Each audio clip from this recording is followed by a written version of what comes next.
Now at 6, $14 million for 12 years. The Miami School District hopes to use the time and the money for a new elementary school. Plus, for years, the doors here at the Lamar Aquatic Center have been closed, but now a ballot question leaves its future possibly up to the community. I'm Samantha Walker, and coming up, I'll have what voters need to know. And Freeman Health rolls out the red carpet for some very special dialysis patients. The 4 states' most watched news starts now. A proposed sales tax is making a splash in Lamar. This is KOAM News at 6. I'm Tanya Bach. In November, residents will soon have the opportunity to decide the future of the city's aquatic center, thanks to a ballot question. KOAM's Samantha Walker has more on what voters need to know. The swim team, there's no longer a swim team. You know, there's no place for them to swim. Since 2022, the doors of the Lamar Aquatic Center have been closed and gates locked. The site has 3 pools and a bathhouse and several issues like large leaks. And it's really just not feasible just to do a repair on a portion of that. One pool, which is the leisure pool, wouldn't survive that type of repair. As City Council and staff looked for options for the site, community members joined together fighting for a pool to reopen in Lamar. If we don't build the sense of community through different kinds of assets, whatever they are, whether it be our baseball programs, our football programs, but have activities that families can do, why would you stay here? The city administrator says the cost of removing the current pool and building a new facility comes with a hefty price tag, roughly $4.4 million. The only way we can figure out how to do that financially is to put a tax on the ballot just to solely support a pool. With these pool doors closed, it's now left up to voters to decide if they want their tax dollars going to a new facility. In November, voters will decide on a ballot question asking whether to pass a proposed 30-year 1/2-cent sales tax. Those funds would only be used for the construction of a new city pool and its operational costs. While many support efforts to bring back the facility, others don't want to increase their taxes. One good thing about a ballot issue is not only does it allow a funding mechanism, it also gives the community a voice to let their desires be known. Reporting in Lamar, Samantha Walker, KOAM News. City staff say next month they're planning to hold informational meetings where community members can learn more about the issues they'll be voting on. Nevada residents weigh in on how they feel regarding services provided by the city. According to the City of Nevada, more than 600 people turned in the survey that allows officials to see what improvements need to be made. According to those who filled out the questionnaire, the most frequent response to the most important issue facing the city was that the pool needs to be open. More things for the youth to do, jobs and economic development, and the city's appearance were also among the issues mentioned. Residents were also asked what they thought the city's top 3 priorities should be over the next few years. According to the city, the need for a swimming pool was a major priority. Also, better streets and sidewalks. And the third was improvements to parks and recreation.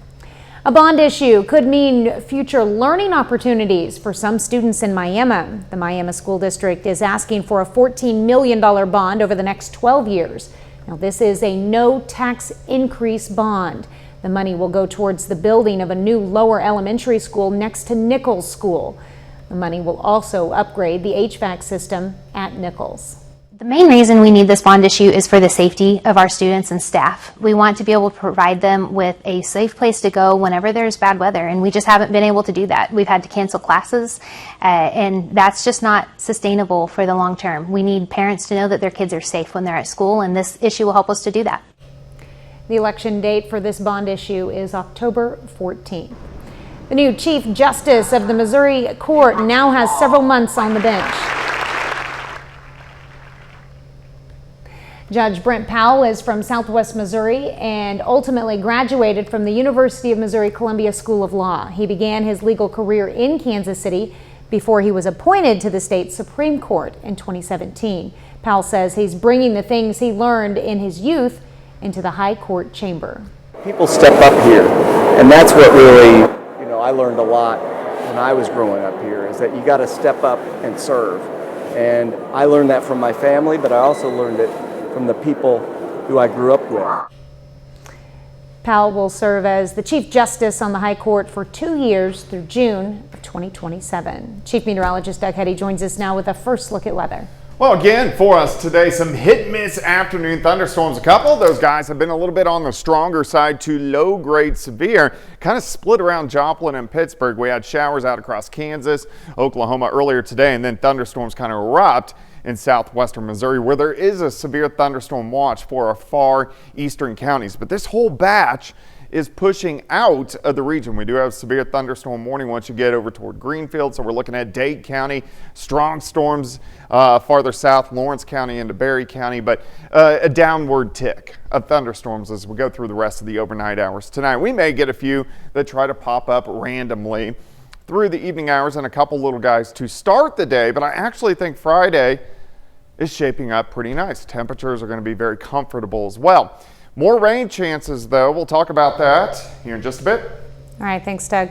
A traffic alert for downtown Joplin this weekend. According to city officials, a part of Main Street will be closed on Saturday from 7 a.m. to 4 p.m. The affected area is from 4th to 7th Street, one of the busiest parts of that road. Now, the road is closing for a community event hosted by James River Church. Well, Joplin police respond to reports of a crash on 34th and Main Street. The incident happened around 10:40 this morning. On scene, officers discovered an SUV and a minivan had collided.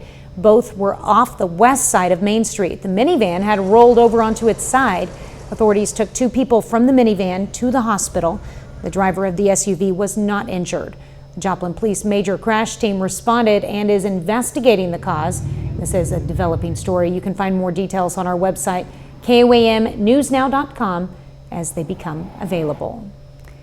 Well, patients living with dialysis received the STAR treatment at Freeman Health System in Joplin today. The healthcare provider hosted its annual dialysis patient engagement days.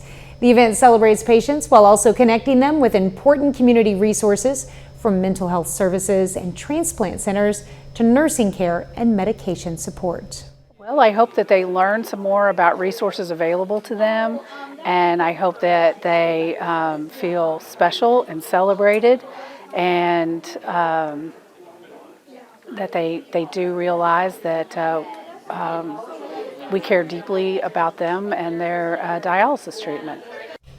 This year's theme, Roll Out the Red Carpet Oscars Night, was chosen by a patient committee, and the hospital staff made sure everyone felt honored and appreciated. Well, the matchups stay tough for the Gorillas. Coming up, Sports Director Ryan Blank has a preview of Pitt State's next test this Saturday against Fort Hays State. But up first, the K-State Extension Service plants the seeds to grow the next generation of farmers in the Sunflower State. Starting next month, K-State Research and Extension Program Southwind District will aim to encourage future farmers in southeast Kansas. KOAM's Kenny Foreman previews what's to come. The Southwind District of Kansas State University's Research and Extension Program noticed a trend. More people have been moving to southeast Kansas with interest in farming. We've had a lot of interest in people moving back from the Kansas City metropolitan area, moving to rural Bourbon County, and they usually have a small plot of land that they would like to get back to the agricultural side of things, to be able to feed their families and try to make a little living off of that. Wanting to help make those possibilities realities for the community, the program is set to host a 7-part series on homesteading, where they will teach attendees techniques in small-scale farming and livestock. I think this series will be good for beginners or experienced. A lot of the stuff that I'm personally covering, and I know others, they're going to be a little more beginning oriented, to where anybody can understand them. Over at Fort Scott High School, Sydney Cullison teaches agriculture and is the advisor for the school's Future Farmers of America program. She believes agricultural education is important, even if her students don't see themselves becoming farmers. We have lots of students that are coming in with gardening experience, or maybe floral design is something that we've implemented, and the small animal care has become such a large component and kids want to be a vet. And so bringing in those animal science concepts, more focusing on the small animal care and those types of things, because a lot of kids are able to relate to that. As a member of the Southwind Extension District Board, Gary Palmer of Freedom Farms in Fort Scott is excited about the upcoming sessions. I absolutely think agricultural education is vital. I believe that most of us, even us in southeast Kansas and rural areas, don't have the greatest appreciation for where our food comes from or what has to go into making growing animals that flourish so that we can flourish. In Fort Scott, Kenny Foreman, KOAM News. The first session will be held October 1st at 6 p.m. and is titled Plot Perfect, Garden Planning for Abundant Harvest. A little later, the Lions look to roar back after a bye week. Ryan has a preview of their weekend matchup coming up in sports. And we still have plenty of rain chances in the forecast. We're going to check that. Well, it definitely turned out to be another warm day. Highs mainly into the mid to upper 80s across the region. Scattered thunderstorms. About half of us have gotten rain today. It kind of really split right around Pittsburgh and Joplin, sadly, but most areas around that got some rain sometime today. We had showers, some thunderstorms, Kansas, Oklahoma. Watch how they fall apart and regenerate once you get into southwestern Missouri, and that's where all the action is ongoing right now. You can see them really they fired up just southeast of Joplin, now pushing east. A few of these guys have been a little bit stronger, some low-grade severe storms, not that big of a deal, mainly in our eastern counties, Stockton, Greenfield, Mount Vernon, Monette, Cassville, and then down toward Beaver Lake. We can zoom in just a bit. So one severe thunderstorm warning for winds at 50 to 60 and quarter-size hail near Greenfield. We can check a little farther south, Monette, Mount Vernon, down toward Cassville. Now we're just seeing kind of light to moderate showers, and then this continues as we go down toward Beaver Lake, eastern parts of Benton County. But these are going to be rolling out. Now we're going to have one or two hit or miss guys as we go through the evening, mainly south of I-44. Besides that, I think overall we're pretty calm tonight. We may start with a couple showers in our southern counties, Grand Lake folks, down toward Gravette, Bentonville. Besides that, any showers to start the day will quickly push out by the afternoon. It looks great, really a pretty good Friday. We're talking 83, 84, 85 degrees.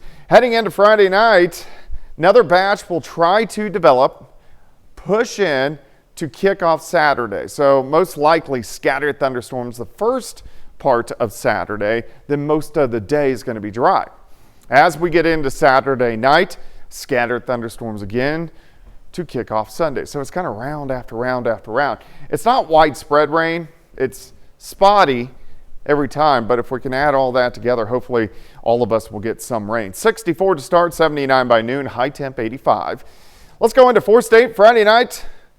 High school football, 76 at kickoff, 70 by the fourth quarter. Really pretty good weather for high school football. Looks good. A great shot of our Cornell Arts and Entertainment Complex. A lot of cars. It must be third Thursday. 1, 2, 3. Yep. And looking off toward the north and to the east, we are dodging a couple little sprinkles, but overall it looks pretty good. Slide back through the 70s into the 60s. Where it hasn't rained, still kind of 80s. Everybody else 70s and 60s rotating around it. Here's what's causing it. We have this upper level wave. This is rotating out, but behind it, we'll get another wave, and that's what's going to continue to keep those chances for rain around. Heading into Sunday afternoon, scattered thunderstorms. Some of those could be a little bit on the strong side. A batch Sunday night into Monday morning. We continue this trend as we go through next week. So rainfall potential will go out like 4 days. A lot of areas could pick up 1-2 inches of rain, which, hey, we could definitely use. It's somewhat dry over the past couple months. Not drought dry or bad drought. 85 on Friday, maybe a morning shower.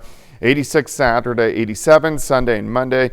Mainly 80s over the next 10 days. All right. And yes, it is third Thursday today. There you go. Yeah. Totally explains all those cars. All right. Thanks, Doug. Well, still ahead, Missouri Southern is coming off their bye week as they take on Northwest Missouri State. We'll hear from the team next. And Pitt State has another tough test as they host Fort Hays State this week. Those details after the break. Coming off of last week's upset win over Grand Valley State, Pitt State is gearing up for another tough test on Saturday against Fort Hays State in their second MIAA matchup of the season. After a dominant performance last week as a unit, the Gorillas defense will have to limit another dangerous signal caller. Tigers quarterback Caleb Heavner not only has a strong arm, but uses his legs well to extend plays. So the focus for PSU is to make Heavner uncomfortable by containing him in the pocket and throwing a lot of different looks his way. I think it's just more of a big stress with your, front seven and your defensive line primarily of just keeping the cage of the quarterback, keeping him in there, putting stress on him when he is able to step up or, break the pocket and get out in space. Now that just buys him a little more time to make decisions. So being able to keep him in the pocket, compressed, having to have him make reads when there's pressure in his face, I think is going to be a key to whether or not we have success on Saturday defensively. When you have a mobile quarterback, I think you have to throw a lot of different things at him, whether it's pressure, four-man rush, whether it's a spy. You got to give him a lot of different pictures. We just got to close the cage. We got to finish plays on him. You can't just run up and try and hit him real hard and he's not going to go down. So, we just got to close that cage. We got to surround him, make sure he can't use his legs and finish plays. The Gorillas and Tigers clash in the jungle at Carney Smith Stadium on Saturday. Kickoff at 4 p.m. Missouri Southern is back in action on Saturday following their bye week. And while some teams would use that extra week for an extra look at an opponent, the Lions focused on themselves. Lions are off to their first 2-0 start since 2013, and they strategically wanted this early bye week. After a strong start in non-conference play, MSSU wanted to have extra time to sharpen their game prior to the start of their MIAA slate. We played two good opponents, week one, week two, gave us an opportunity to find out about ourselves. We learned a lot about our football team, and in the process we were able to win a couple games as well, which was kind of the cherry on top. But then we get the bye week to really address deficiencies like, all right, hey, we're going to need to be able to do this going forward. And so we were able to spend some time on those things, and then now we get into conference play and get ourselves rolling. Going over the tinier things, because we had some mistakes the first 2 weeks that against Northwest, it wouldn't fly, it wouldn't be okay, One missed assignment there could be a touchdown for them, and so we're just cleaning up on the tiny things and also getting our bodies right. I know for me, like some just little injuries like knee problems or whatever, getting in the training room really helps out. Missouri Southern looking for their first 3-0 start in 12 years on Saturday. Kickoff against the Bearcats is at 4 p.m. from Fred G. Hughes Stadium. That's it for sports. We're back with more after. Here's a look at what's coming up on KOAM News at 9 on Fox 14. A young boy with serious medical issues gets some help from the Joplin community. We'll show you why this help is a cut above. Plus, Cherokee County looks to make the community safer by giving away potentially life-saving medicine. And brown bears bulk up for the winter. We'll see who really tips the scale at this year's Fat Bear Week competition. Those stories and a lot more tonight on KOAM News at 9 on Fox 14. Final check of the forecast? Yeah, all of our showers pretty much rolling out over the next few hours. The areas that are getting a little bit of rain tonight. 85 tomorrow. Overall looks pretty good. Thunderstorms again, especially Saturday morning and then Sunday morning, Sunday night. So we do have plenty of chances the next several days. Enough to water my plants every day. A little bit, yeah. All right. Well, thank you for watching. We'll see you right back here at 10. Have a great evening and an even better tomorrow.